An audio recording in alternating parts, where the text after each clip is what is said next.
Okay, so I think, did we go over, I guess none of you were in the last class, huh? So I guess it doesn't really matter. I think we left off at death. Yeah, I've got death down. Kieran really helped me out with what I've missed. Oh, good. So he gave me his notes, which were really, really helpful. Yay! So I've got the notes for death, and he gave me the notes for the devil as well. Okay, cool. Oh, and we did do temperance. I'm sure he gave me that as well. And we did do. He was amazing, actually. His notes really helped me. They were the 3 cards he gave me. Oh, awesome! Good. I'm so glad you guys are sharing notes. This is lovely. No, it really was, and he said that actually it helped him to kind of go over the meanings again for himself. So he was excellent. It really helped me out. That's wonderful. That's exactly what I want. So that's beautiful. That makes me so happy. And they do take amazing notes during class, which is awesome. So then, yeah, we did go over the devil. So it looks like today we are on the tower. So I'm going to pull up just so that everybody can see. I want to, so everybody can see how to use the website as well, just in case people weren't sure how to look at all the notes and the information on the website. I'm going to hopefully make that a little bit easier. So we're going to share screens and make it bigger. There we go. So if you go to the Divination Academy website, you type in the password, which is capital D, capital S, Divination Student. You go to Study Guides, and then you scroll down, and Tarot should be right here.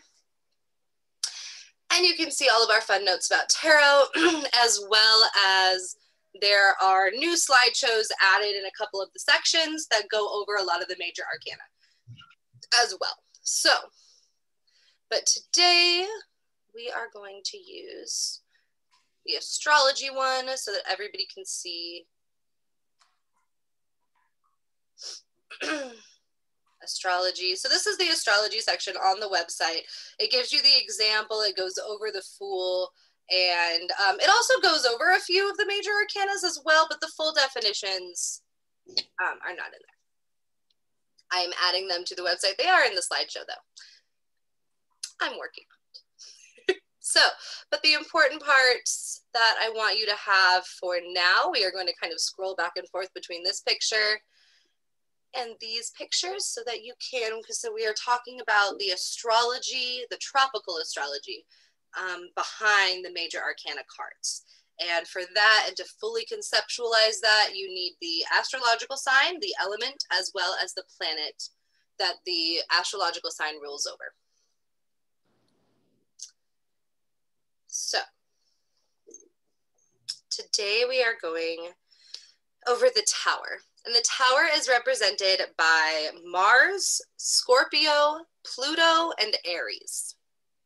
So if we just stick for now with Scorpio and Aries, and the reason I say that is because if you scroll down here, you see that Aries is Mars. That's why this card represents Mars.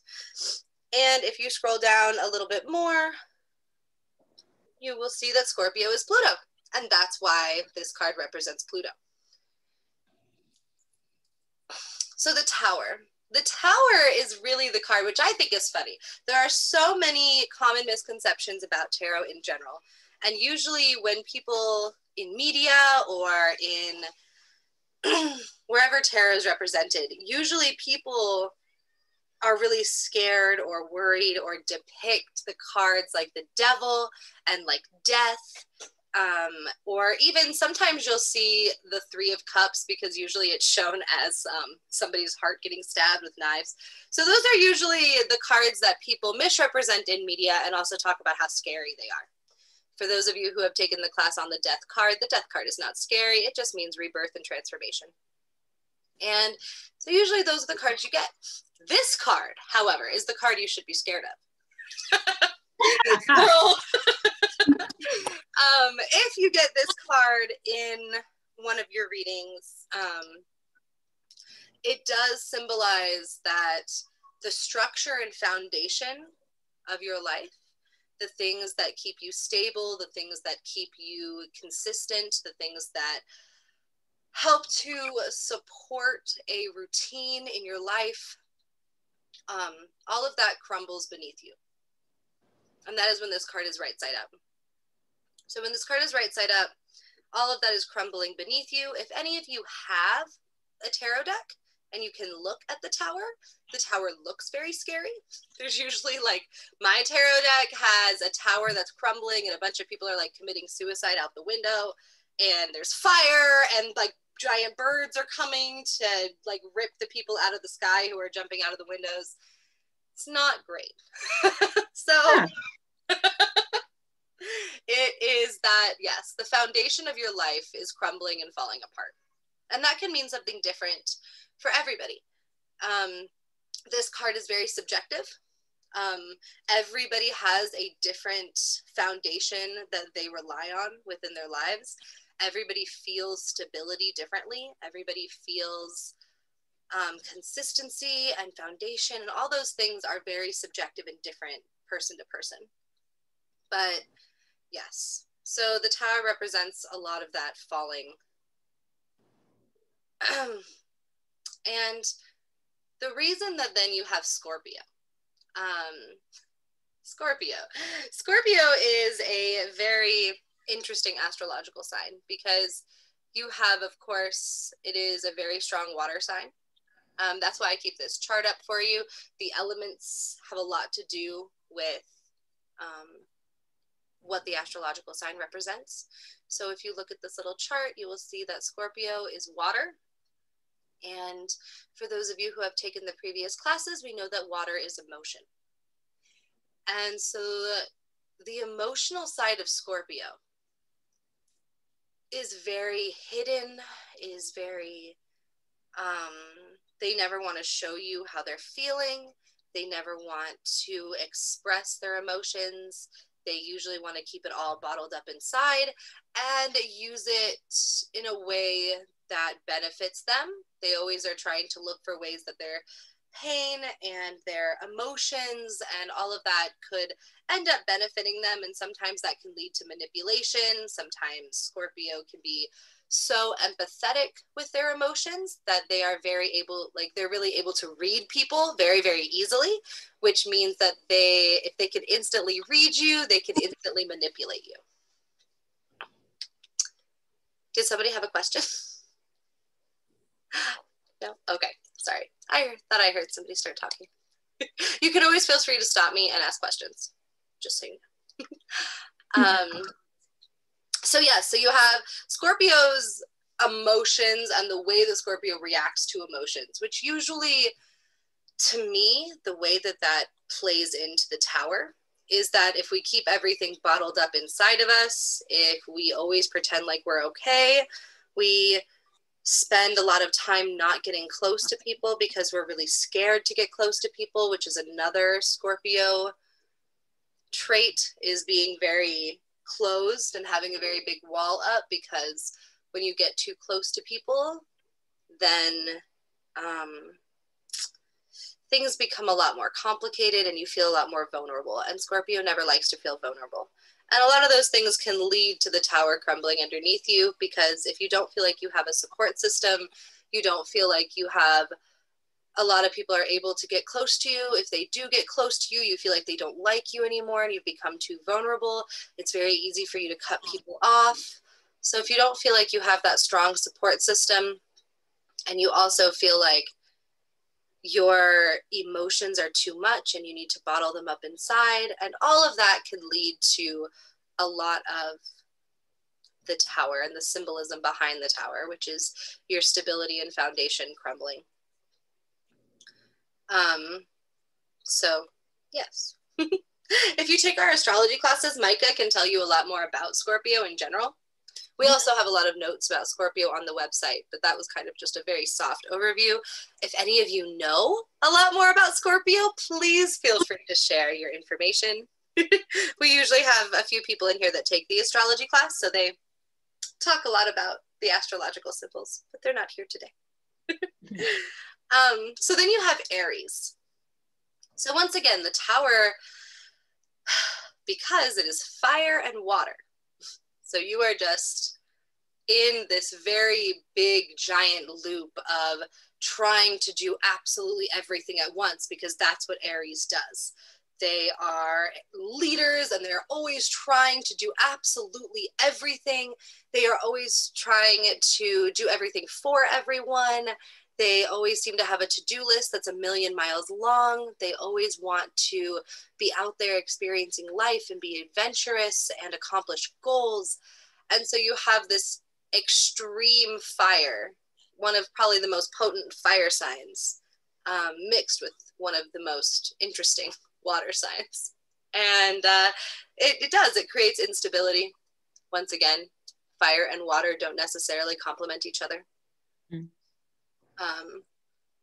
And so you have two fighting elements that tend to fight each other in nature, as well as two signs that are extremely different. And so these are all just representations of how the tower is crumbling underneath you, and your entire life feels extremely unstable, and you feel like you're trying to fight to do absolutely everything all at once, but yet all of your motivation and aspiration just keeps continuously getting put out by the water.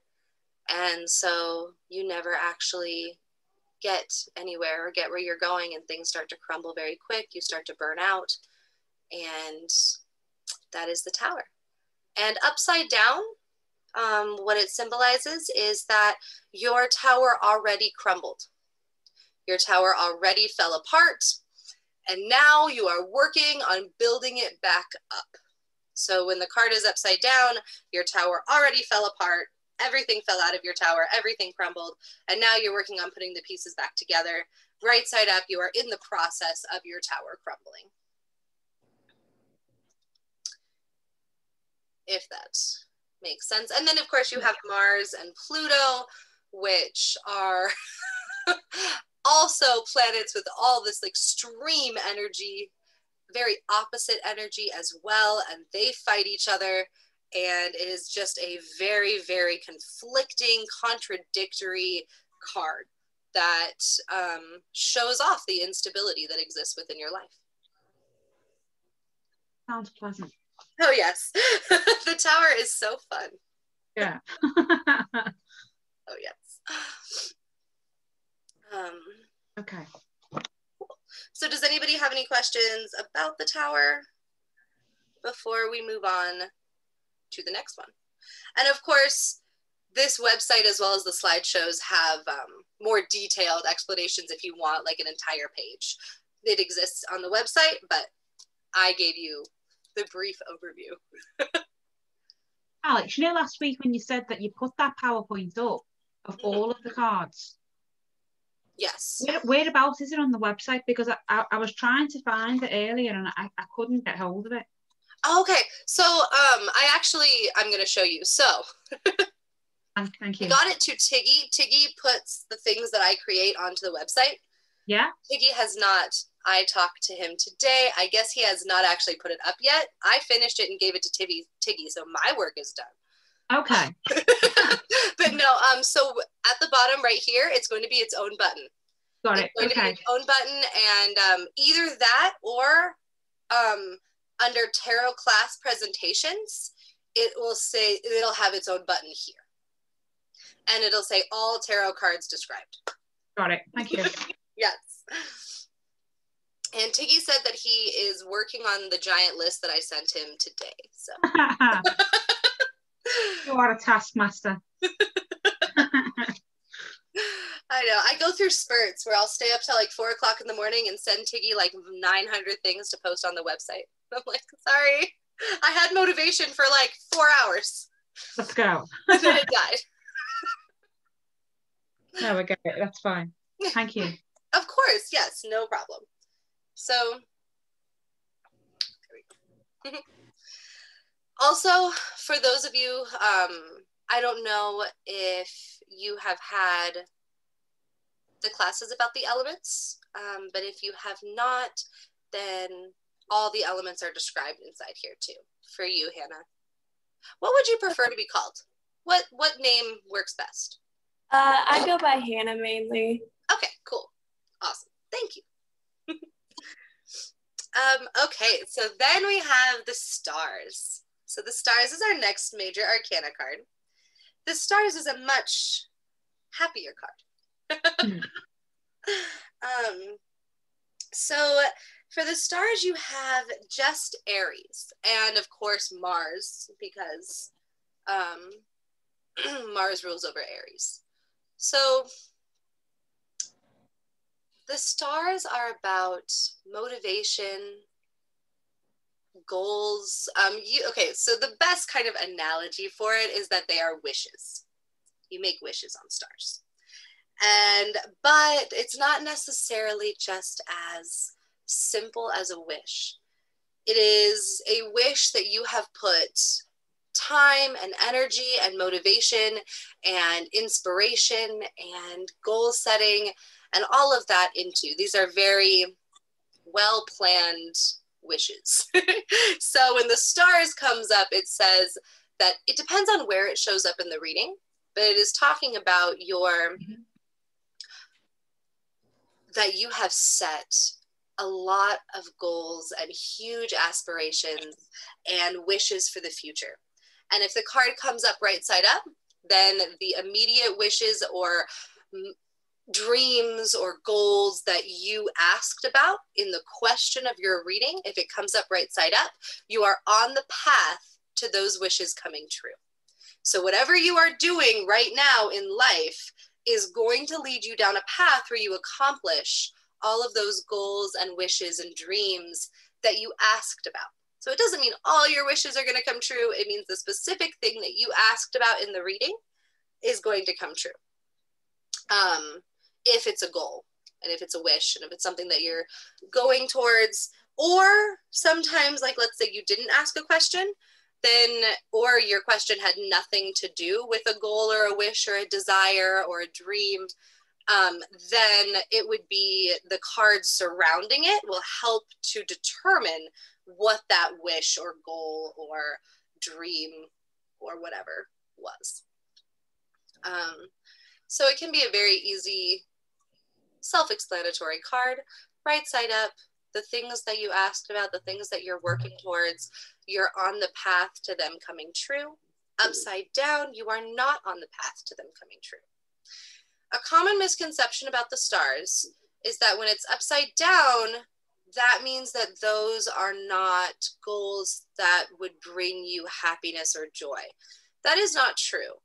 At least from my mentorship and what I've been taught, it's more of that the path that you're on in life is not leading you to those dreams and goals and aspirations and all of that, that you're on a path going somewhere else. And if those really are the things that you want to accomplish in life and those really are your dreams, then you need to find a different path, because the path that you're on is not going to lead you towards those things. And I feel like that makes more sense to me, because I really, if that's my dream, if that's my goal and that's what I really want out of life, like, I don't feel like the card should be able to tell you, nuh-uh, that's not true. How dare you have that as a goal? I like it better that the cards are just telling you that you're not on the right path to that goal. But that is from reader to reader.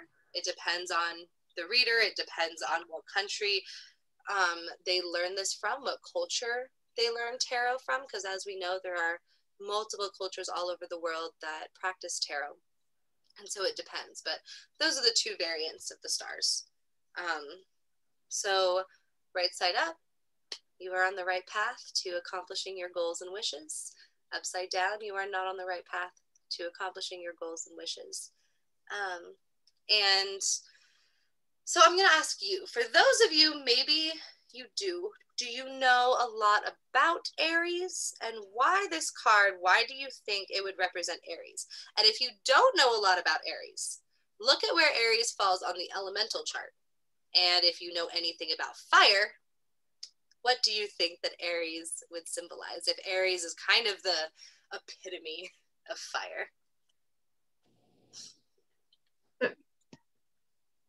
Aries for me are like the go-getters, the people with the aspiration, with the dream.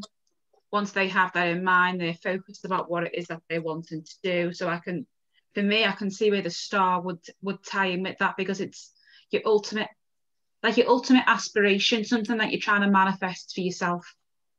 So thinking of that book, is it The Secret by Rhonda Byrne, where it's all about what you manifest and what you're putting out into the universe. Yes.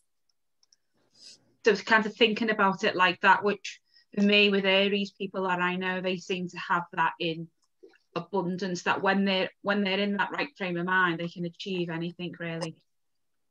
Yes, definitely. That's awesome. Exactly. That's exactly what I would have said. And then if you take the fire aspect and relate it to the symbology within tarot, fire is that action. It is the motivation. It is your inspiration and the spark that kind of forces you to want to go accomplish all of your dreams and goals. And so I think that it just works so well for the stars.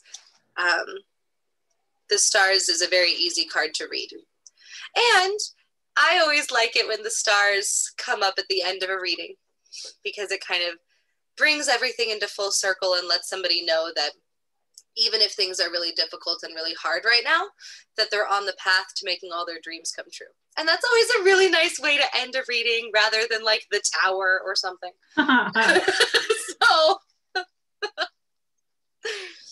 So Good way of thinking about it. So that is the stars.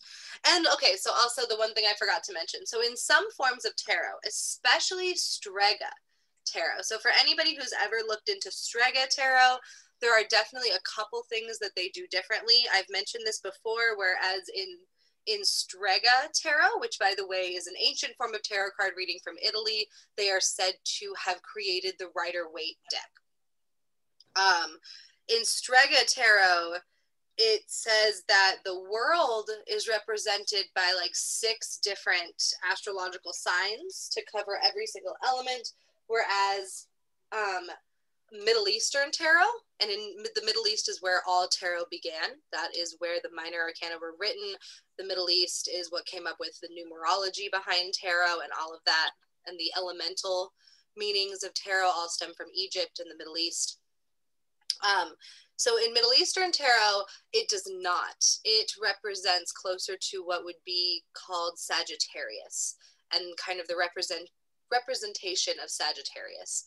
Whereas in Strega tarot, it's represented by Taurus, Aquarius, Aries, Sagittarius, and Cancer, which for me is just a lot. So I let people do that. But. No, you know what, Alex, that makes sense, because it's when the deck that I use, when I first started to use it and I looked at the book, the star sign tie-in for my one was Aquarius, and I couldn't understand why, but now listening to that makes sense. Yep, and that's exactly where I was going with it. I am so happy you brought that up. So in Strega tarot, the stars are represented by Aquarius. Yeah, okay. That makes sense then. Yep. And that one never quite resonated with me. I still teach it, obviously, because Strega is a very important historical reference to tarot. They're one of the very first readers in the world, other than the Middle East. But Aquarius doesn't make as much sense to me. So when I describe it, Aries just, oh my gosh, it makes so much sense. Obviously. But so, why do you think that Strega witches would have put it as Aquarius? How would the stars be represented by this beautiful air sign? See, that's what even when I look at the card that I've got for it, that's what I'm struggling with. Mm-hmm. Yep. So I can't see the link. According to the Strega witches that I've talked to, they say that because Aquarius is such a special air sign, and Aquarius is a huge sign that is for social justice and for always wanting to make the world a better place, always wanting to fight for other people, that the stars represent that within you, and that you're always wanting to make your world a place where every single dream and aspiration that you've ever had comes true. Right. And so, yeah, it's that aspect of Aquarius, and Aquarius always wanting to make the world a better place. So it's making your world a better place subjectively to you.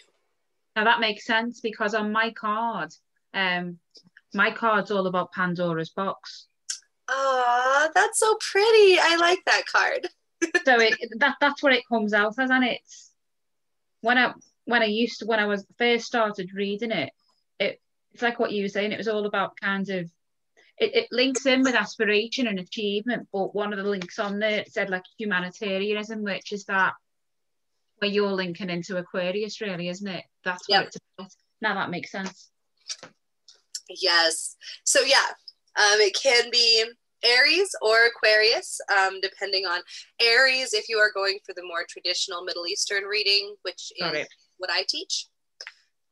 Aquarius if you are going for the more European and Strega version of reading. But the card still means the same thing. So it just represented a little bit differently by astrology. Got it. Awesome. So then we have the moon is our next card, which to this one, there's pretty much no arguments here. Everybody pretty much agrees with the astrological sign that this one means. Can you guys guess what the moon symbolizes? Which astrological sign it would be? Pisces. Good job. Yep. So this is Pisces. Pisces is always the moon. It's just always the moon. Even in, I don't know, for those of you who have seen Avatar: The Last Airbender. Yes. She's represented by the two fish. So even the moon in Avatar: The Last Airbender is represented by two fish.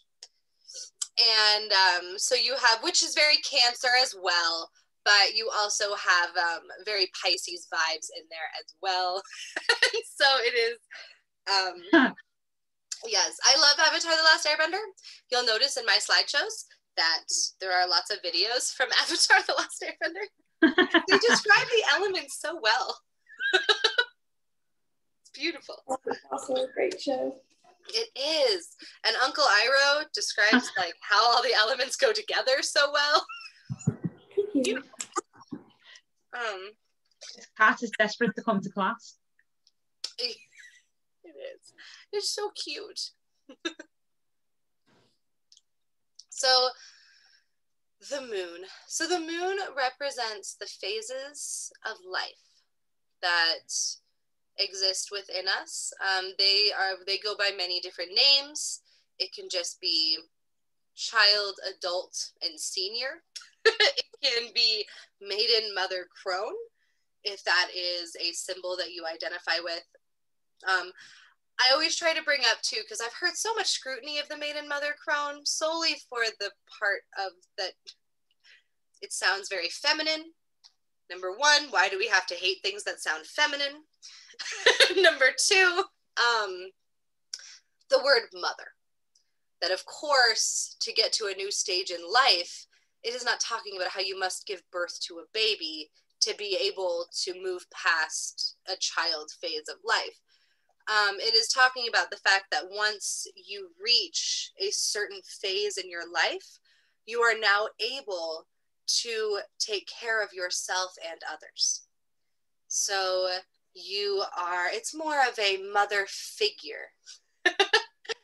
Somebody who's just responsible enough to be able to take care of themselves and others don't have to be human. It can be the ability to take care of a pet by yourself. It can be the ability to take care of your house and your home and the other people that live there. It can be your friends. It can be anything that you love. You are able to spread love and to give to others and to help take care of others and to help take care of the earth.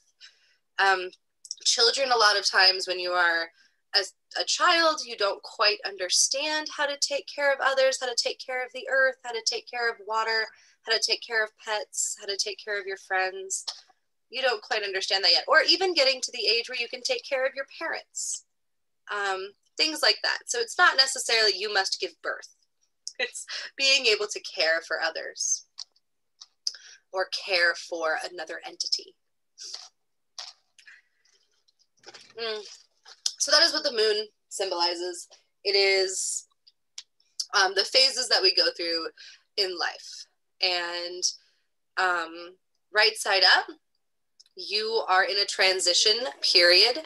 So whether you are transitioning from maiden to mother, or from, you know, child to adult, or you are going from adult to much older adult, to kind of being more of a crone. I like the word crone more than I like the word senior citizen, so so I'm gonna go with crone.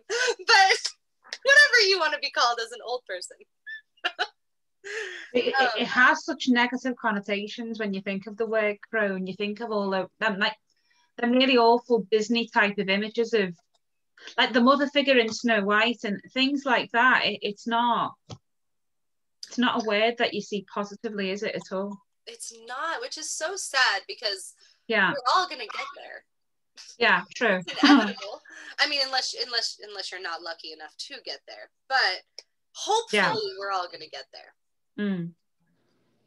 And it's kind of sad the way that we treat people who are much older in our society. I mean, yeah, they don't treat us great either, but we should figure out a way that we can all not have negative connotations just because, you know, you've been on this earth for more than 60 years, you know? Yeah. Welcome, Sean. Don't be sorry. You're good. And that's the other thing that the moon represents as well. And another reason why it can be very subjective is that if you are moving from, you know, being a 35-year-old woman to being you are now out of your 30s, you're now out of your 40s, and you're moving on into your 50s. And so and how you are dealing with that can depend on how society deals with that. So if you are from, you know, you live in a place where elders are considered wise, they're considered beautiful, they're considered the people that hold the stories of the past, the people who can pass down information. If you are valued in your society, then your moon tarot card is going to be much different. Your moon tarot card is going to represent this fulfillment of life. It is going to represent the fact that now you have leveled up to becoming a crone that everybody respects and that everybody values, and you have an extremely important role within society. They are, in a lot of cultures, they're the timekeepers. They are the ones who take care of everyone. They are the ones that people go to for advice and for stories and for history and all these things. It's very beautiful.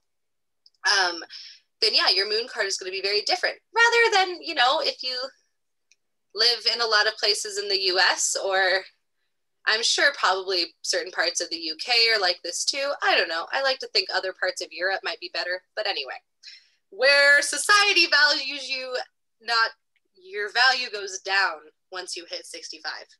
And that's it. Mm.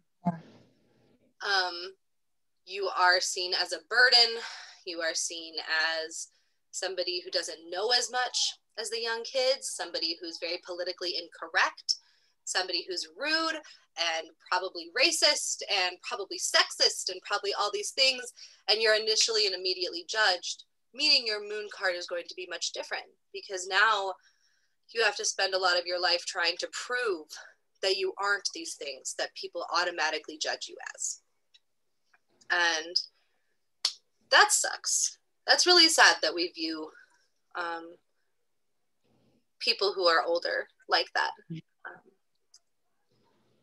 So I think a lot of us fall into it. I've definitely fallen into to thinking that all people who are boomers are probably, they have a very backwards way of thinking, but that's not fair. You should meet them and get to know them first. And so it's something we could all work on. But that is what the moon card symbolizes, is what this phase of your life is going to be like.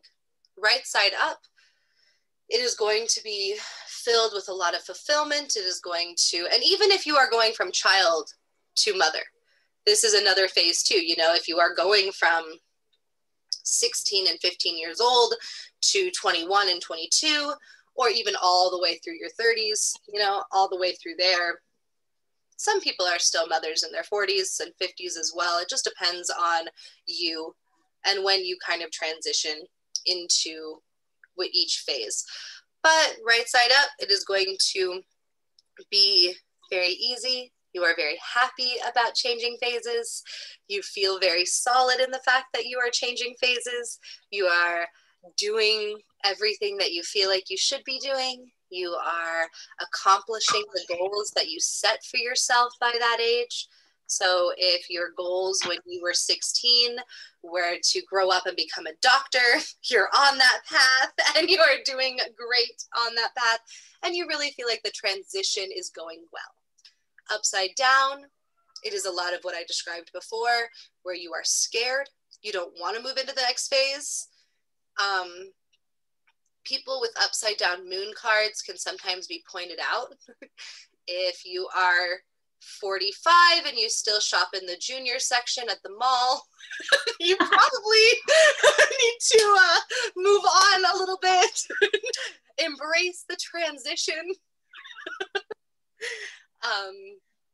If, you know, there are certain things that you can very much tell that people, they didn't want to transition, so they just decided they weren't going to. That doesn't work. You can't just decide. So is that kind of where people are growing old disgracefully, for want of a better word for it? Exactly. It's something that we all have to go through. It's scary. Old age is, yeah, it can be very, very scary.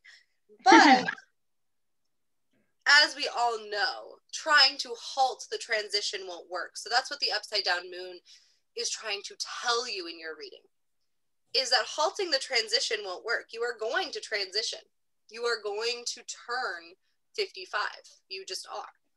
And so whether or not you decide to transition gracefully or you decide not to is it's a decision that you get to make. It's also a decision that society puts on you. Of course, you're going to be scared if you know very well that once people find out that you're 65, that you'll be shamed. Of course, you're going to be scared. Of course, you're going to try and hide it and lie about your age and dress differently and try and do your hair differently and all these things because you're scared. And there's a lot of validity in your fear. But even if your fear is valid, even if our society has a lot to work on when it comes to how we treat our elderly, still you're going to transition. It's still going to happen. And so, yeah. Right side up, you're doing well with that. Upside down, you're not doing well with that. Right. So, and then of course you have Pisces, which all of that is just represented by emotion. It's basically emotion, like I talked about. It's fear, it's anxiety, or it's peace, and it's happiness and fulfillment and excitement. And so basically, whether or not you do well with this transition, all has to do with your emotions. And that's why it's Pisces. At least a very broad explanation on why it's Pisces.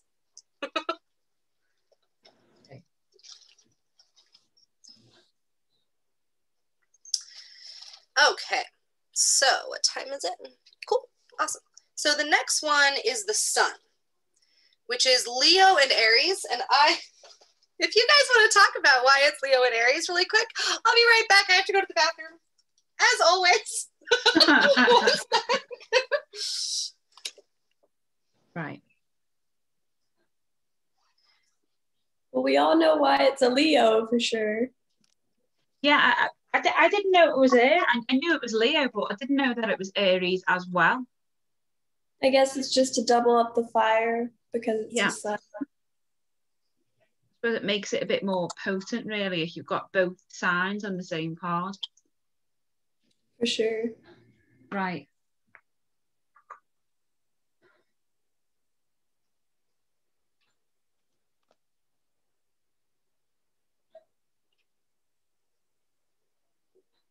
So I like the sun as a card because it always seems really vibrant, and if it comes into the read, I feel like it's got good energy when it comes out. So it makes me feel quite hopeful when I see it.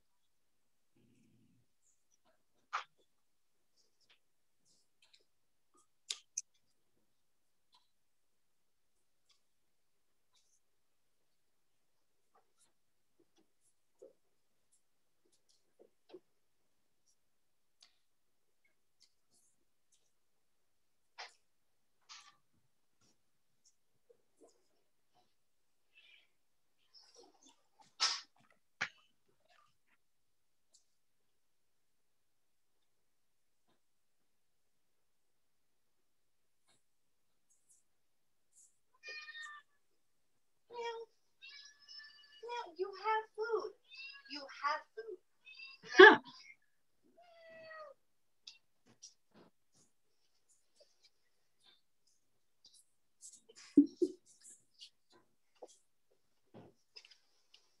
Hi. Somebody was dying out there. I know. Oh my gosh. She pretends like she has no food and she has so much food. If she can see the bottom of the Tupperware thing and she's like pushed all of it to the side and she can see the bottom, she's starving. Yeah. That's how that works. Yeah, sounds familiar. So, yes, so the sun. So once again, this is one that is, well, first of all, tell me what you guys came up with. I want to know. Why is it Leo and why is it Aries? Well, we were just saying, the pair of us knew that it was Leo, but I didn't know that Aries was tied into it as well. I don't think that part's made as, not that it's a secret, but I don't think that part's publicised as well as the fact that the Leo represents the sun, because it's the astrology side of it. It's a clear link, isn't it? But it makes sense having Aries be there as well with all of that fire. Yes. So once again, this is one that is going to vary from culture to culture.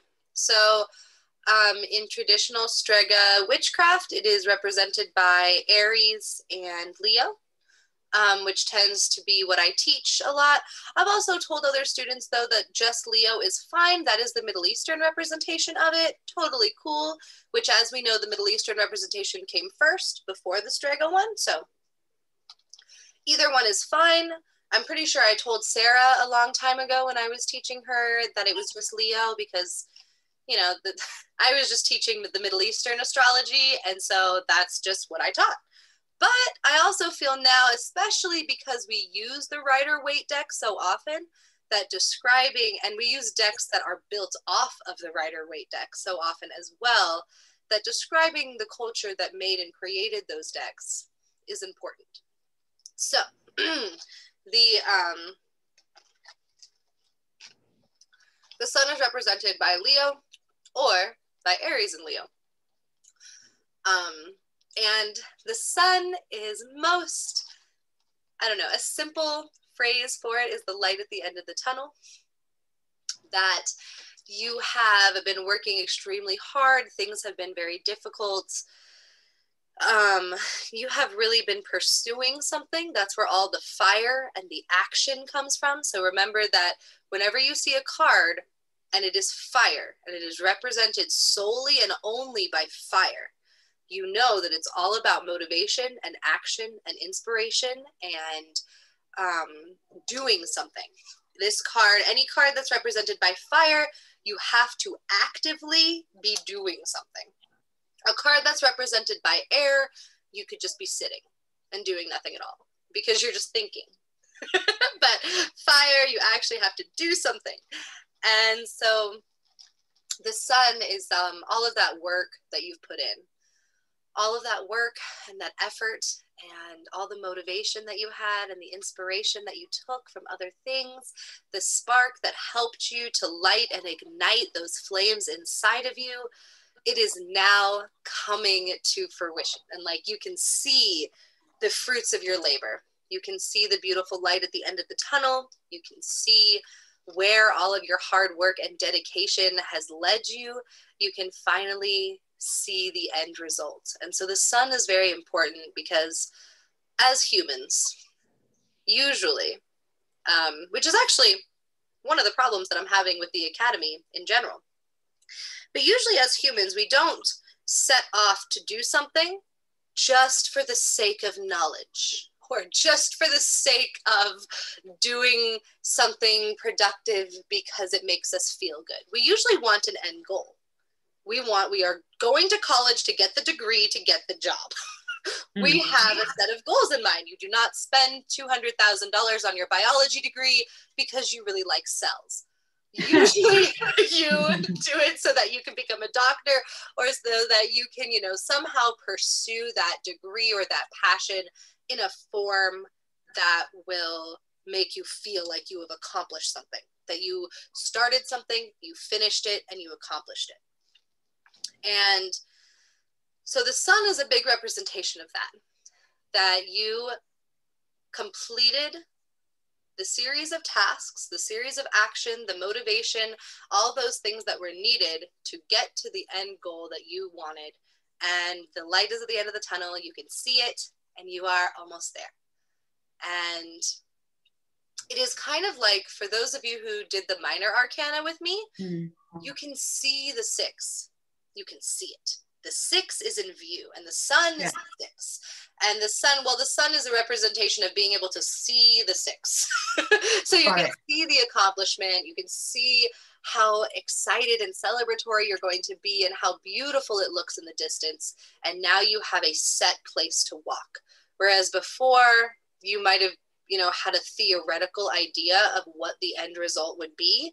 Now you can see the end result. It's no longer theoretical and you know where you're going and you can see it and it's beautiful and bright and amazing. Upside down. So that's right side up. Upside down, it is still that you accomplished all of that and you can see the light at the end of the tunnel, but it is not the light that you expected. It is something, I feel like a great example for this would be, that's why I wanted to use the academy, this place in general, as an example for the sun and an upside down sun. Because, as I said, human nature is to go after a goal. You want to finish something, you want a product to show for your work. And a lot of times people will join this academy with that in mind. I am going to learn tarot, become a tarot card reader. I am going to get a certification in this. And, there's going to be an end product and an end goal. And what you find is just this 10-year long process of learning about your own inner self and your own spirituality. And you don't really have something to show for it in the end, except for that you are spiritually enlightened. And humans don't super duper love that end result as much. And that tarot isn't necessarily something that your end goal is to make money off of tarot reading. It's that you realize that it's about learning about culture, learning about spirituality, learning about history, learning about symbolism, and you become more enlightened as a person. So your end goal is different than what you thought it was going to be. And that's very upside down sun. So Alex, is it kind of like when you get to the 10? Yeah. And you've got there, but actually I'm not finished and I've got other ways that I need to go. So I'm probably going to start again and do something else. So it's an achievement and you're there, but actually I'm not done. Yeah. So I'm going to have to restart. Got it. It is very much like the 10. It is very much like, you you did something amazing. You did something great. You accomplished something amazing, and you're very proud of yourself. But the end product was not what you thought it would be, and you probably have a lot more work to do. So just like you said, exactly, you kind of have an end but a new beginning. You realize that you learned how to tarot read, and you thought that that was going to lead you to one place, and what you realized was all it did was make you realize how much you don't know and how you need to learn more. And that is what so much of spirituality is. You think you're going to go in learning how to meditate, and all you really learned was that you don't know how to meditate. And so it's just, there's so much more, and the light at the end of the tunnel is beautiful, but not what you were expecting, and there's a lot more to do. So the right side up sun is a degree in biology. The upside down sun is a certification in tarot.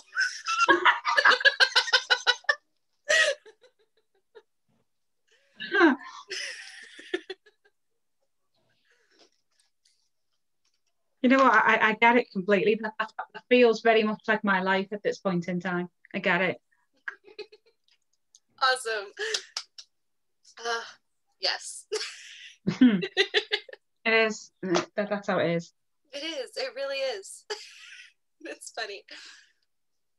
And explaining that to people is also really difficult too. And so when you know that they're kind of going to head towards a path of the upside down sun. So like if you were giving somebody a reading, it's really difficult to explain that they're down the right path, that they're going towards the right thing, that what they're doing is amazing and worth doing, but that they're not going to get out of it what they thought. The end product is not going to be quite what they were expecting. And that can be difficult to give somebody in a reading, because to explain the feeling that I just gave to you is a very hard feeling to just put on paper and describe. Yeah, because it kind of makes you feel like you're going through all that work, and actually you're going to get to the end of it, and yeah, there's still more to come. On a personal level, this is why I hate the month of June. I finished work in July for what we call our 6 weeks holidays in the UK off school. But for me, June is a horrific month. And as I pass one deadline, and I think, great, I've finished, then I have another deadline, and then there's another one, and it continues in that way until I finish work for the summer. So it's as fast as I feel like I'm finishing and I'm achieving something, and then I have something else then just to take its place. So I can really resonate with that at the moment. It's quite soul destroying when you think, yeah, I've achieved it, but actually, yeah, here's your next one. You need to keep going. Exactly.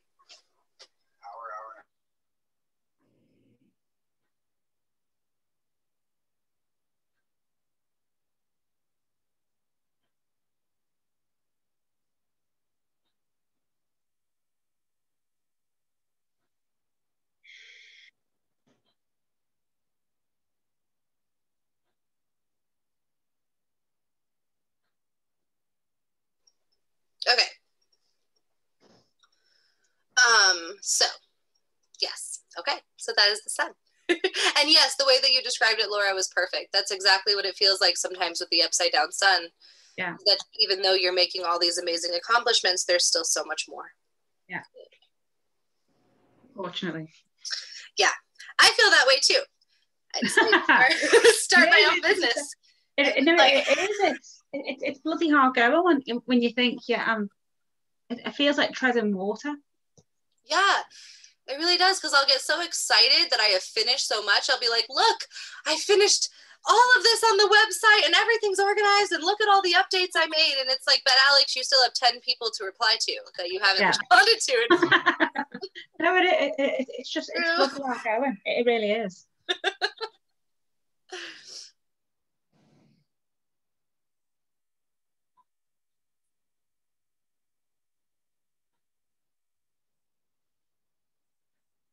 I muted myself. Okay, we're going to finish all of the Major Arcana today, which is so exciting. Oh my word. So, We have Judgment. Judgment is fun. So Judgment is represented by Virgo. Virgo and Capricorn, really. Okay. So it is Virgo and Capricorn, and I'm putting that in my notes really quick because I didn't have that written down. Okay, cool. So the Judgment card. The Judgment card is actually, it is very difficult to read in somebody else's reading because a lot of it is simplistic and a lot of it's not. So so if we get into it, so Judgment in itself is feeling like either you are being judged by unfairly. And so this is right side up and upside down they're very similar. So you either feel like you are being unfairly judged or you are unfairly judging someone or something else. But also, so there's that aspect of it. And now this is going to definitely depend on what cards come up next to it, because there's that aspect of it that like you feel like you're being judged unfairly by someone or you're judging something unfairly. Or it can also be talking about your judgment, like your, how else would you describe that? Your common sense, the way that you navigate life, your ability to make decisions, your ability to have critical thinking skills, your ability to have deep knowledge that processes the things going on around you. So it's like this entity and hierarchy of judgment. So judgment in a much bigger, well-rounded, broad sense that like, what is your common sense and critical thinking and decision making like? How do you judge the correct thing to do in life? And that is more categorized as the, so those both, they can both be the definition of the card. So for this card, you really have to look at the cards around it. Mm-hmm. Do the cards, if let's say it comes up with an upside down Knight of Pentacles, and then Judgment, and then a Four of Wands. And so then for that one, you would probably think that the Knight is judging someone in an unfair way, because that is what the Knight does. And also the Knight, upside down Knight of Pentacles, usually has ill intent and ill will. So therefore they are judging someone and probably thinking that they are very easy to manipulate. And that is why the Knight wants to manipulate them with stability, which would then be the Four of Wands. And so you can kind of create that story, but let's say that you got it next to, you got right side up Judgment, next to right side up World, next to Temperance. And then for that, it would be more of your philosophical judgment about the world itself, and that you make very clear decisions. You are able to critically think and therefore judge, have just very good intuitive judgment skills within you, and to be able to make very clear decisions and express empathy and like make your judgment is very clear when it comes to the world around you. So does that make sense? It has two very, very different meanings. And that's where you kind of get the difference between Virgo and Capricorn.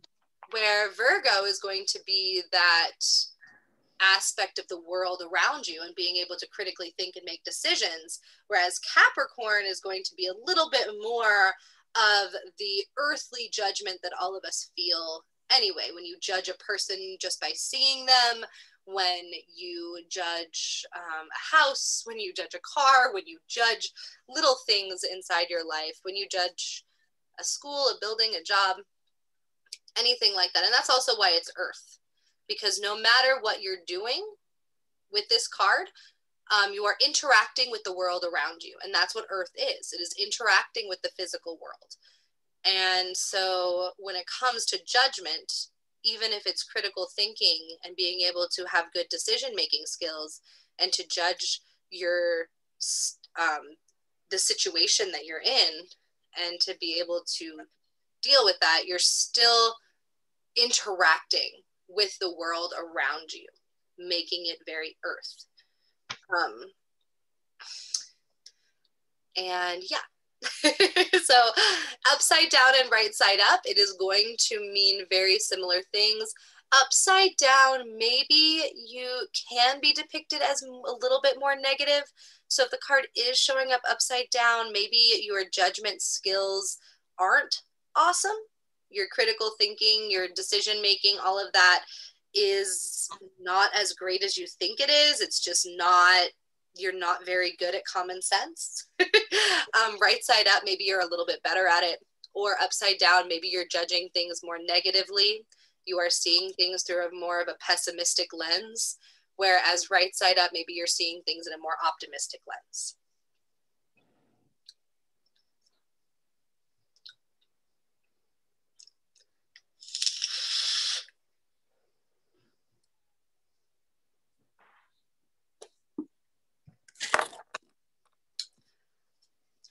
Does that make sense? Yeah, it does. Okay, good. Awesome.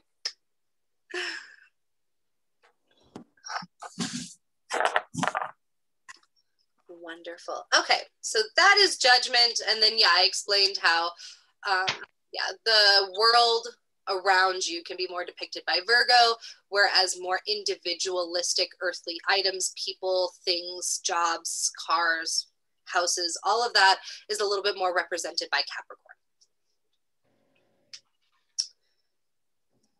And then we have the very last card of the Major Arcana, which is so exciting.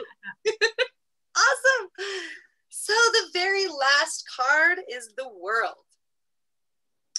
And as I described before, this can either be represented by all of the elements, and it can either be represented by Taurus, Aquarius, Scorpio, and Sagittarius, and Aries. Wow. Or, yeah. Or it can be also in Middle Eastern astrology, as well as tarot card reading, it is represented by Sagittarius itself, instead of a whole bunch. I see the aspect of the whole bunch. I do, because the world in itself does represent all the elements. It represents all the elements of the planet, as well as the universe. So yes, that would be depicted by earth, air, fire, and water, because earth, air, fire, and water exist throughout all of the earth. Sagittarius is a very encompassing sign. It is a sign that can mean, yes, it's fire. Yes, and they have lots of the beauty of fire. But when you really think about it, Sagittarius mixes very well with Aquarius and with air, that it also is the social justice, the humanitarian aspect of that, the extreme protest and rebellion. You also, within Sagittarius, you can find a lot of Taurus, because the Sagittarius sign itself tends to be, they tend to be someone who is very, very good with earthly relationships, earthly concepts. They understand the broad, big picture of the world. And then, they're also extremely emotional creatures. So Sagittarius, more so than Leo and Aries, has the ability to morph itself to fit a lot of other signs, which I think might be why the world is represented by Sagittarius. But the world is represented by lots of things. The world is a very both easily described and subjective card all on its own, because it represents your entire world. It is how you feel in your placement in the world? Do you feel comfortable as the person that you are, the body that you were given, the earth that you exist in, or do you not? And so this card, especially towards modern times, has been changed and depicted in many different ways. The world is a great representation for people who don't feel comfortable in their own skin, in their own body, with the gender that was assigned to them at birth, with all of those things. The world can be a great representation for that. If it's upside down, then yeah, you don't feel comfortable in your placement within the earth. So sometimes that can just mean that you feel completely disconnected, that you feel like, you know, you are just kind of robotic. You just get up, you go to work, you hate work, you don't like getting dressed, you don't like the clothes that you have to wear, you don't like the voice that you have to put on, you don't like the food that you have to eat, you don't like any of the routine that you have created for yourself or that the world has created for you. Or it can also just be that you don't feel like you are living your most authentic life. It can mean that you feel very displaced when it comes to your human interactions with all the friends and family that you have, that you were kind of put into the wrong family, that you don't feel like you're like any of your family, because your family can be your world. It all depends on what is your world. Is your world your house and your job and your car and your school and your career and your friends and family? Is your world a place that you live in your head? Is it your mental health? Is it your thoughts? Is it everything? What is it? And so the world card coming up in your reading, number one, gives you a chance to contemplate your world. What is your world? Who are you? And where do you fit in when it comes to your life and your world? Where would you like to fit in? What would you like your world to be? And also, if it's coming up upside down, why is it coming up upside down? Why do you feel so disconnected? This is a very self-reflection card. When it comes up in your reading, it is asking you to self-reflect on what your world is and what you define as being extremely important to the essence of who you are.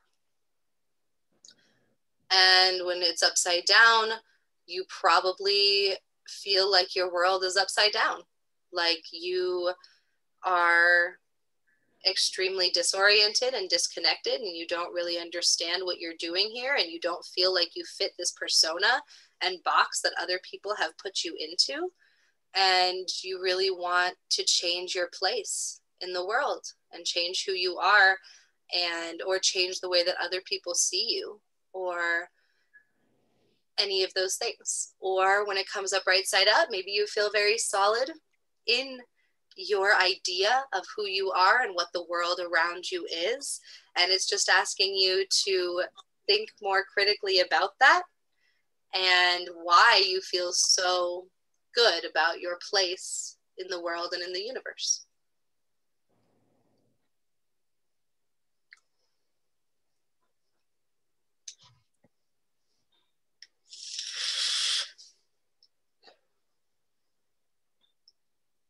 And if nobody has any questions, that is the end of Major Arcana.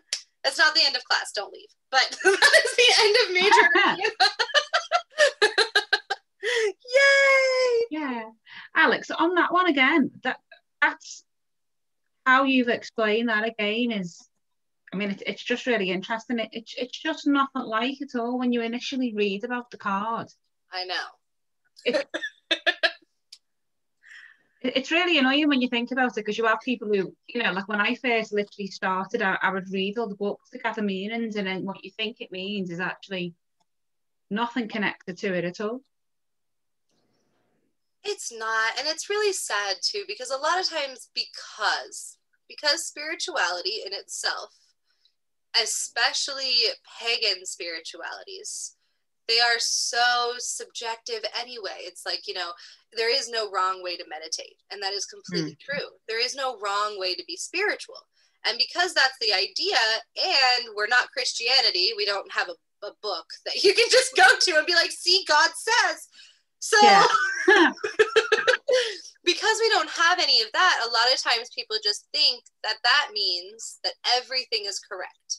Therefore, it doesn't really matter what you write in the book. You can make money and write a book that says a bunch of stuff that makes no sense, and everybody will buy it because nobody knows the correct answer, because technically there really is no like correct answer. But it is based on history. And so you have to go and study the actual cultures of people who created tarot and who have been using it for divination purposes for thousands of years. And there is ancestral magic that exists within tarot. And if you really want to access the ancestral magic that exists within tarot, then what you're doing is tapping into a divination and doing it the same way that the ancestors did it, which is what's tapping into that ancestral magic.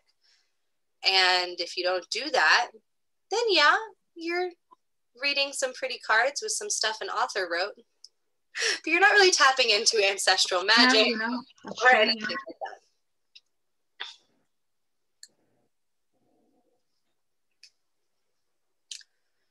Yes. Mad, really. It is. I'm so happy we made it through Major Arcana. Oh, that's wonderful. I can't believe that. I know. It took so long. So now, officially, if you have taken every single tarot class, we have made it through every single card. We did it. That's 2 exams I've got to sit now. So now all that's left in these classes that we will be doing, of course, we are obviously going to start over as well and start back again from number 1 on Minor Arcana. But what I'm really excited about doing now that we've gotten through every card, now that as soon as Tiggy uploads my slideshow, you will have access on the website to read every definition of every card. And it won't be the same as reading those books that come with tarot, because I explain why. Why does this card mean what it does? Here's the numerology, where it stems from, what culture the numerology is from, and the astrology, the symbology, the elements, all of that. I explain where it comes from, what culture it comes from, and why. And so I like to have students practice intuitive reading. So all I'm going to give you, like for example, for the Minor Arcana, I'm going to give you historically what the numerology behind that card number is. So like, let's say it's the 6 of Wands. I will give you the numerology behind the 6, what it meant. It is Middle Eastern. It happened about 2,000 years ago in the Middle East when they started coming up with spiritual significance and numerology for the numbers. And it was based on the stars, and it was based on a lot of astronomy from the ancient Middle East, as well as math, because for those of you that don't know, Arabic numerals are what we use today. And in the Middle East and in Arabic countries, that is where algebra was created, as well as a lot of other math and logic. And even the idea of zero was discussed throughout ancient Egyptian mythology and also ancient Egyptian culture. Anyway, so I give you that, and then I give you the definition of wands, and then you decide what you think the definition of the 6 of Wands should be, based off of the definition that I gave you for the 6, based off of ancient Egyptian and Middle Eastern numerology, and then the definition of wands based on ancient mythology within tarot. So, yeah. But also now we get to go through art analysis, which I'm really excited about. So now that you know the definition of the card, we can discuss what the artist was trying to do, whether or not you think the artist was somebody who practiced tarot, or whether, you know, they made like a Twilight deck. And so they decided that they really wanted to make, I don't know anything about Twilight, but like if they made a Game of Thrones deck and they just, you know, they had to make the Dothraki the 5, Is that because they understand that the Dothraki stand for chaos and that 5 stands for chaos, or is it just because they had to throw the Dothraki on a card and they didn't realize that they were following the symbology? So like doing some art analysis of the cards, and then also practicing new spreads. So learning new tarot spreads and practicing those tarot spreads. So gives us a really good segue into Laura. Would you like to read? Yeah, I can do. Yay! Okay. Hannah, are you okay with getting your tarot cards read?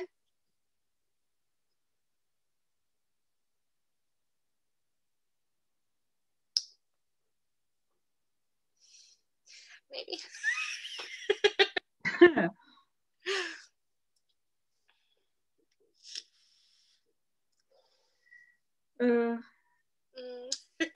Hannah. It's okay. Maybe she Don't worry. get back. That's okay. Well, I guess I can ask too. Sean, would you want to get your tarot cards read?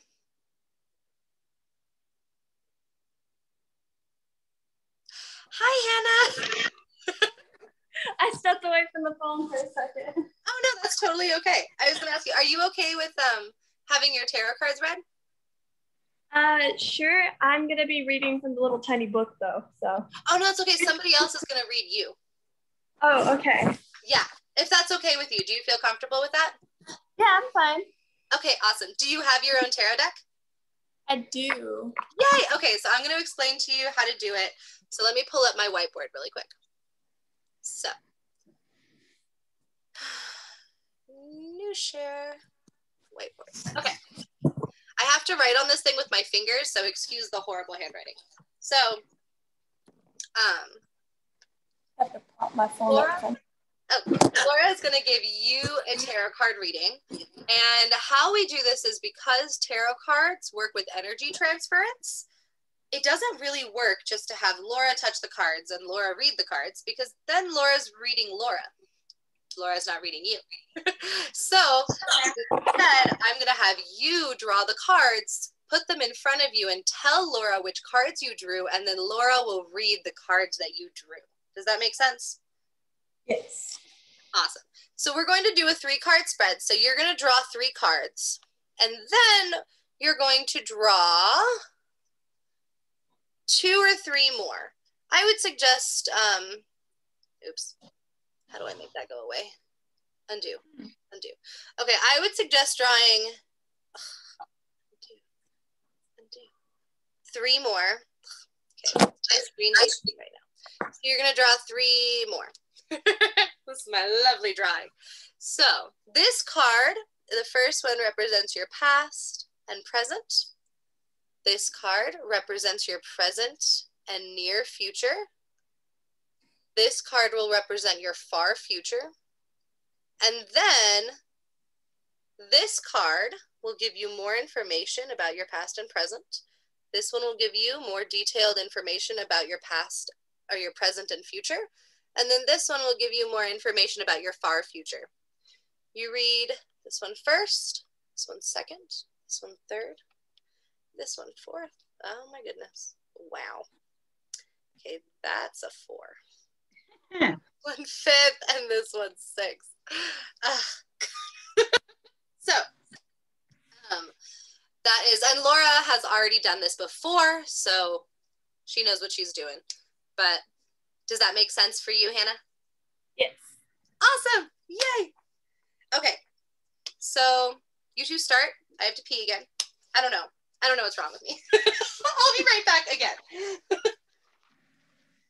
Okay, so for the first one, I got the, oh gosh, of course I would get one that's a funny, the Hierophant, you know, this little guy.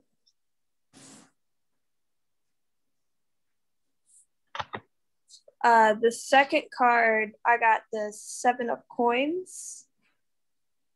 And then for the third one, I got 6 of Cups. All those are the right side up. Okay. And then the fourth one, upside down, I got the Ace of Swords. And then right side up, I got the Knight of Coins. And then upside down for the last one, I got the 5 of Swords. Okay. Can I just check number 5? Did you say the 9 of coins? Yes, ma'am. Thank you very much. Right. Okay.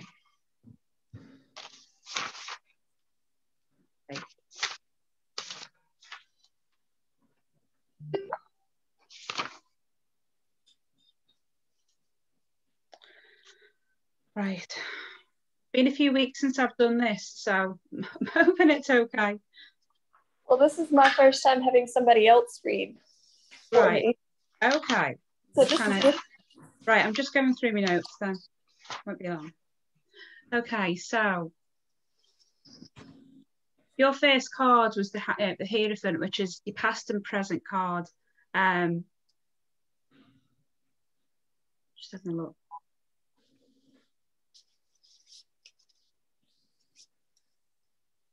Alex, you know the first card, would that represent Hannah? Or what Hannah's been going through? For this spread, it can be either. There is no self card. Got it. Okay. Just have a little look. Hang on.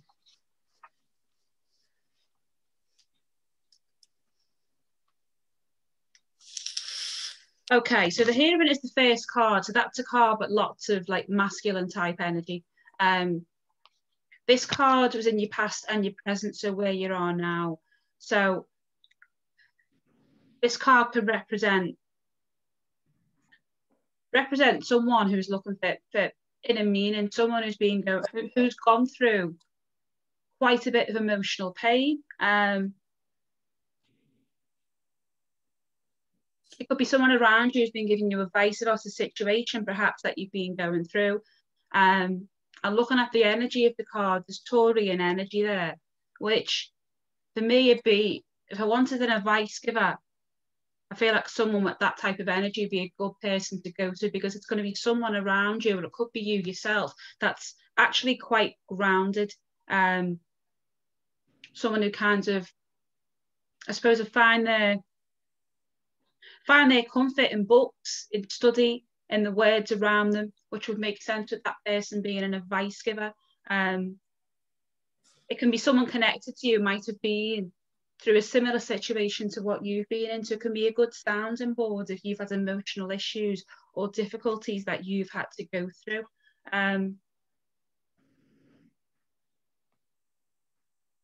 The next card around it is the 7 of Pentacles. So your 7 of Pentacles, again, are cards connected to, if it's, 7 of Pentacles is a card that we, one of the things that we were looking at was the idea of it being the path. So if you've had this person who's been giving you advice, or even if you've been the advice giver where you've done a bit of soul searching yourself, it suggests the idea that your present going into your future, that you're actually on the right path, especially with the material side of your life. So it could be connected to your job or to your home. For me, it kind of feels like a sense of stability, that good things are going to happen, and that you actually do need to believe in it. So if you have been doing a bit of soul searching and looking for advice, it kind of feels like you are on the right path at this point in time. And whatever hard work you've been putting in to get to this point, appreciate it. Take stock of where you are, and then moving forward, it's about, appreciate what you're doing at this point in time, and take stock of it, and look at where you're going to be moving forward to. It feels really positive. And I'm looking at the next card that you've got in your far future, which is the 6 of Cups. And I know we were talking about the 6s before, because your 6s is like your double celebration. It's things that you've actually, it's a sense of achievement, but again, because it's a 6, it's not going to be something that you'll have done by yourself. You'll have done that with someone else around you. It could be another person, it could be a group of people to you who are quite close to you. So it's whatever soul searching I feel like you were doing with the Hierophant in that first card, or the person that you've been going through to your back, for your advice, looking at your, you know, your far future cards is suggesting that things are actually really beginning to come together. So it's that sense of teamwork, reminiscing on what you've actually been through and looking at what's coming forward. It feels incredibly positive that you've needed help, and that the help you've received has got you to that end goal. It feels like a really positive outcome that's coming into the future. I'm going into card 4, which is the Ace of Swords, and the Ace of Swords, that's actually reversed. So your Ace of Swords is going to be connected to that first card, which was the Hierophant. I can never pronounce that properly, so you're going to have to excuse me. So looking at the first, so it's seeing it how it reverts.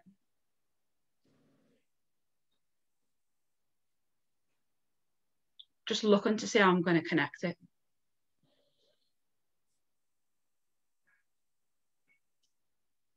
So that person that you've been, you know, you've been kind of speaking to for advice, or even if it's you where you've been doing a bit of soul searching to kind of think about the way forward. You know, Ace of Swords are connected, are normally connected to beginnings.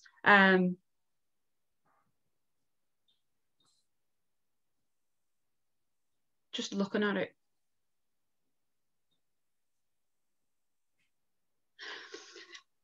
Looking at that and the card that you had in the first position, so that first, you know, the Hierophant in the first position is possibly a person that you were speaking to for advice, or maybe looking at yourself about looking at the way forward. The fact that that Ace of Swords is reversed, you know, if you were having to seek advice, or you were looking, if you were looking at your life to kind of to see where you were at, the Ace of Swords kind of for me is a card where you begin to feel where you're questioning yourself, and then you're questioning your own decisions. Like, you know, it's maybe looking at, it's a thought, isn't it? It's the start of an idea, and maybe being unsure about which direction you needed to go in. So I kind of feel like in your past, there must have been some element of soul searching there where you were looking at which way to go forward within your life. The Nine of Pentacles was your next card. So that's directly connected to the 7. Now your Nine of Pentacles is your means to an end. So it's about you kind of coming towards the end of a journey that you're actually on, that you're almost done, that the end is in sight, but you're not quite there. Again, it's tying into that 7, which is all to do with material targets. So it's about things that right now going into your near future that you are striving for. So again, it could be connected with study, or with your home, or financial. It's success that is almost there. But again, it would indicate hard work on your part that you've put in to be able to achieve that goal. And it suggests that it's almost there, it's almost within grasp. The final card that you got was the 5 of Swords reversed. So that 5 of Swords reversed is tied into that. It's tied into that far future card, which is your 6 of Cups. Now, your 6 of Cups was all about you achieving a goal, something that you've been personally setting out for. But again, it's a goal that you'd be going for that you would need other people's help to be able to achieve it. And the fact that it's a 5, 5s do tend to represent, they tend to represent chaos of the mind. The fact that it's reversed it almost kind of makes me feel like, Alex, what we spoke about before, that when you achieve something, when you've achieved that mini goal, that you've still got all of these thoughts and ideas running through your head. Now, the fact that the pentacles are there in the reading is making me think that the goal that you were kind of working toward was a material goal. I don't mean a materialistic goal, I mean a goal in the sense that something that you want to achieve for yourself, whether it was material stability, whether it was something to do with the home, whether it was to do with study. And 5s kind of indicate, you know, the sense of kind of being overwhelmed. And if you're on the path to achieve something and you do achieve it, and you achieve it with other people who are there around you, I know from a personal perspective, you know, at times in your life when you feel like you've achieved something and it's great, you can actually still feel completely mentally exhausted by the end of it, because what you've had to do to actually be able to get there. So I kind of feel that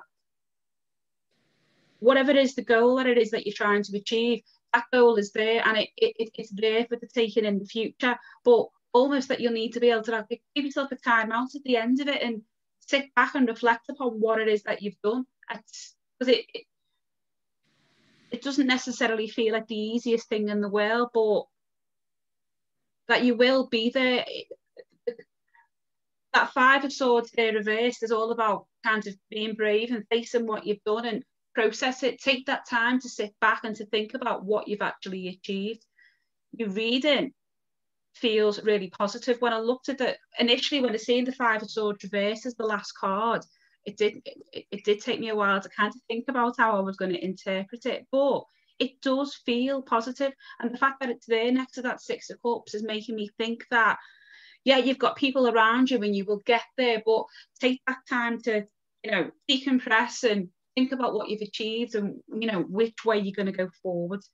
And I'm sorry if I've rambled, but it's been weeks since I've read anybody. No, that was great. Yeah, you did such a good job, Laura. It was good. Thank you. It was that Five of Swords at the end that which really threw me.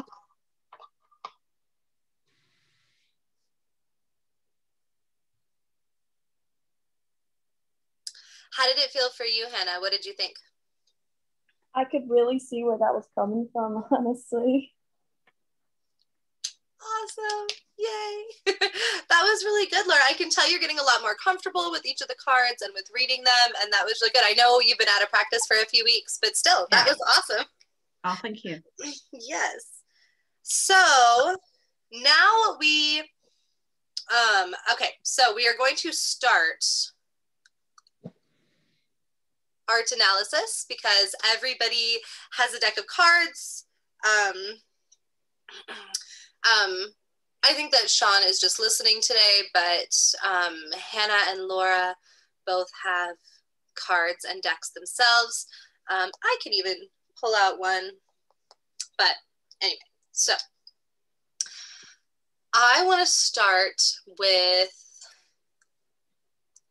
we have 20 minutes left, so we're just kind of gonna start this. But so if you go to the website and then we go to study guides, we go to tarot, and you go to numerology in tarot, it is going to discuss the numbers and what each number means in ancient Middle Eastern numerology as well as ancient Egyptian numerology, because they are both linked and they are basically, I'm not going to say basically the same thing because that would be very not true, but according, if you are reading tarot, both Egyptian as well as Middle Eastern numerology are going to be extremely similar when it comes to reading each number of the minor arcana, because the minor arcana were developed in the Middle East and spread through Egypt very quickly. And Egyptian numerology, as well as Middle Eastern numerology, was used to create the minor arcana. So if you guys could find a 1, it doesn't matter. It can be, oh, sorry. In your deck, it's probably going to be called an ace, not a 1, but so it's going to be the ace, and you can choose pentacles, swords, wands, or cups. And we are going to pull up the number 1. I wish I could also pull up the elements, but that's fine. I'll just say the elements. And then once you are done picking your card, we can start with Hannah. Let me know which card you picked. And yes, we're going to analyze the artwork together. I have the Ace of Cups. Ace of Cups, awesome. Okay, so we'll start with the Ace of Cups. So cups are symbolized by water and emotions. So, and then you can read through the number 1, which would be the ace. So once you read through the number 1 and you know that cups are symbolized by water and emotions, how do you think the artwork depicts the meaning of the card? because once I give you the element, which is water, the symbology, which is emotions, and the number, which is the definition you see on the screen, you should be able to kind of have a decent understanding of what the card would mean. And then how do you think that the artwork depicted that? Well, for starters, the cup's overflowing with water right now, which I'm assuming is showing that you can be overflowing with emotions. It's spilling in the picture, actually. That's awesome. If you want to, too, you can kind of try and show us on the screen what the picture looks like. I know it's kind of hard, though, on screen. Oh, cool. Yeah. I like your deck. That's awesome. Mm. Which I didn't read, honestly, all those words. Give me 1 second. Oh, that's cool. No problem. Take your time.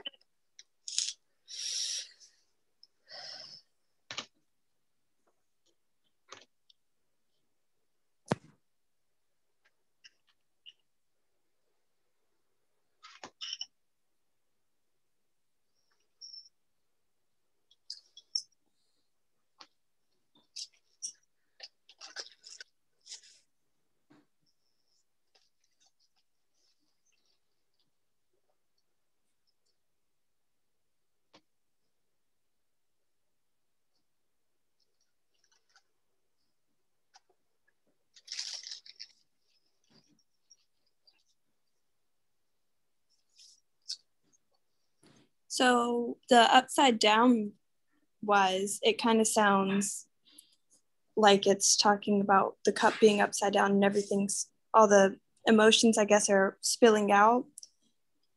Maybe because I'll let somebody else take this one. No problem. I think that was awesome. I think the two of are the one for you, the Ace of Cups on your card. From what I could see, yes, it looked like a cup that was filled all the way to the top, that was slightly overflowing. And so, yes, you have that overwhelming sense of emotion when you get a brand new emotion. And that's kind of what I think about it as when emotion is brand new. So whether that be, you know, having a crush on somebody, whether that means being extremely excited about something, whether that means being really upset and distraught and angry about something, when it's brand new, we always feel it extremely strong. You know, once, yes, anger can fester and it can turn into hatred and things like that, which then makes the emotion stronger. But when it's brand new, it has this special sense of being so strong that it can overflow your cup. And when your cup tips over, when it's brand new, when you kind of get your hopes and dreams shattered, or when you have a brand new idea and you're really excited about something. So like, you know, at 2 o'clock in the morning when we're really sure that we want to start that new project. And then by the time we wake up in the morning, it's less. The idea and the motivation for it is less. Your cup is less full. And so I think that when it's brand new, it can be represented by a cup that is completely full and overflowing. And I think your card did a really good job representing that. Which ace did you pick, Laura? The Ace of Wands. Ace of Wands. Awesome. So Wands, as we know, is fire, and it is action and motivation and inspiration. So based on what it says here, how do you think the artwork on your card depicts the meaning? Right.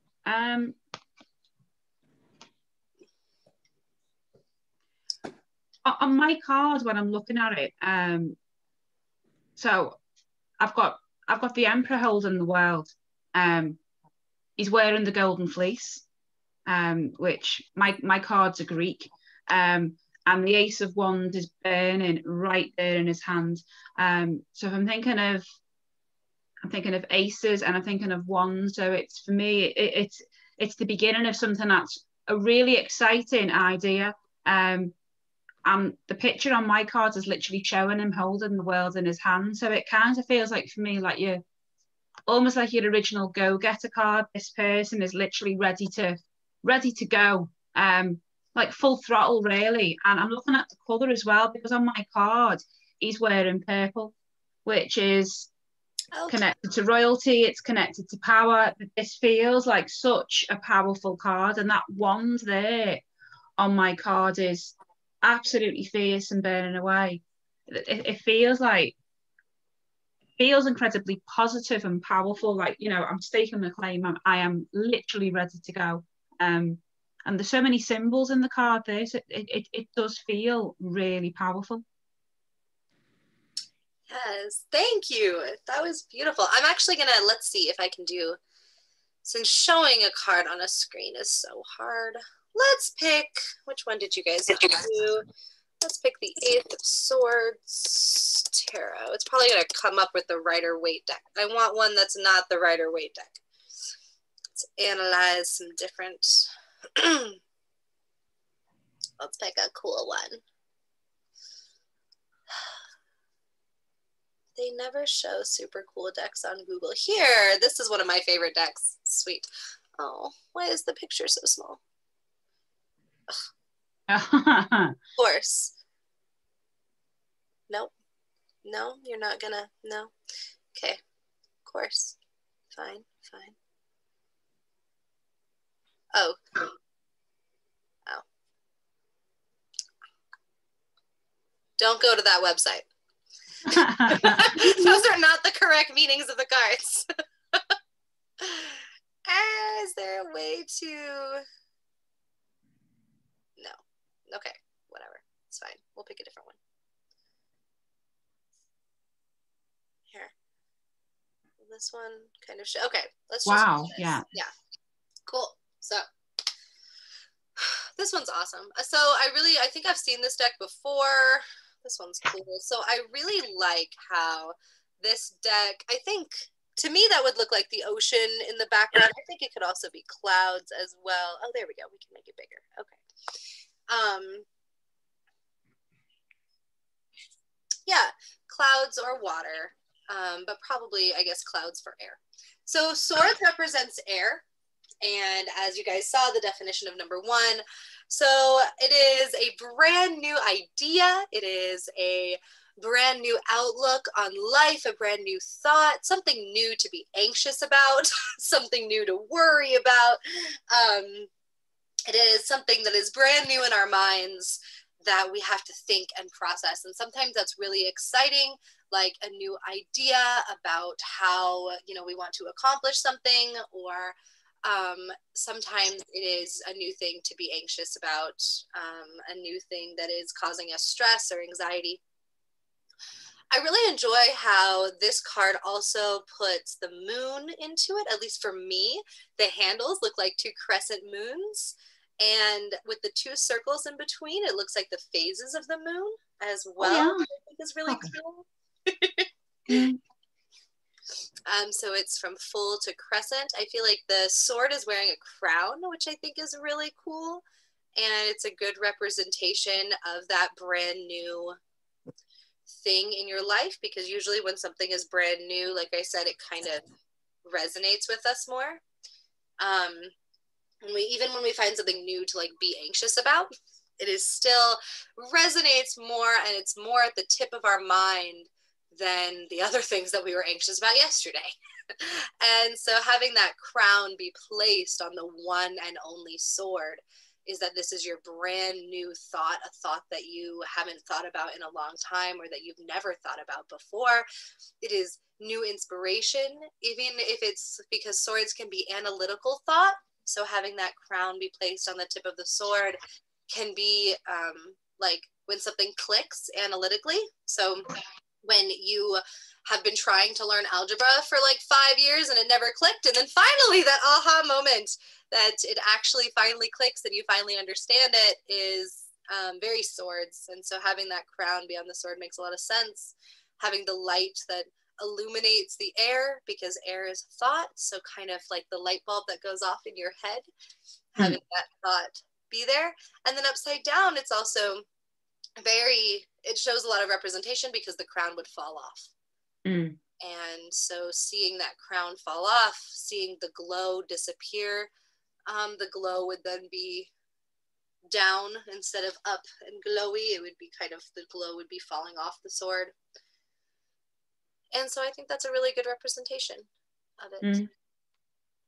I like that one. So that is our introduction to how we will be using art analysis during class. We're going to do that during a couple of classes. I think our next class is going to be learning new spreads and giving more readings. So even if you're new to this, like you are, Hannah, or you're just new to like these classes, please come to even the ones that are a little bit more advanced, because other people can give you readings. And hopefully, if that's fun for you. If it's not fun for you, then I understand. But if you would like to get readings, getting readings can also help with learning as well. And even if you're not ready yet to give readings, you can get them. And also analyzing artwork, it can just be that, you know, you think that the clouds are really cool and help to symbolize air. It doesn't have to be as analytical as I made it. So that is it for our class today. Does anybody have any questions? Did everybody enjoy class today? Alex, it was great. It was actually nice to have a break from all the other rubbish that I've been doing. So it was nice to switch off. So thank you. Oh, of course. Thank you for being here. No, June is always the same for me. Work hard, so it's always hard. It was lovely. Thank you. Of course. Bye, Hannah. I guess she left. Oh, okay. Awesome. Well, I will see you next week. And then we also have astrology at 4. I guess I'm talking to the 2 wrong people. You will be asleep because both of you live in England. So, sorry. Oh, that is completely fine. I think it's really cool that we have 2 students who live in the UK. And yeah, you both live in England, which is also kind of cool. Right, Alex, have a lovely weekend. You too. Bye. Bye.